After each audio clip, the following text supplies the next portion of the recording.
How you guys doing today? My name is Jonathan. I'm an account manager here at DataRemote. Today I'm going to take some time just to show you how to remove the replaceable, rechargeable batteries for the CDS-9010 and for the CDS-9090. For the 9010, very simple. There's two eject buttons on the front. This device comes with either 12 or 24-hour battery replacement. For the CDS-9090, there's 4 thumb screws on the front. Come off fairly simple. And if not, you can always use a Phillips screwdriver to go ahead and take those out. Once you remove the nameplate, you see on the interior, there's a small cushion. And what this cushion does is keep the battery in place. The battery is connected by a small white Molex here in the bottom corner. Once you pull that out, you see the battery slides out fairly easy. Okay?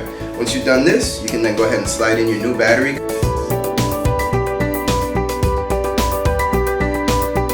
Connect the Molex.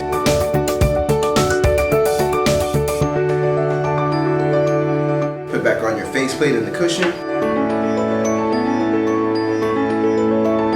And you'll be good to go. With the CDS-9010, all you have to do is put the new batteries back in. You'll hear them click into place. You'll be good to go as well. I hope you enjoyed this small tutorial. Again, my name is Jonathan here at DataRemote. Have a great week.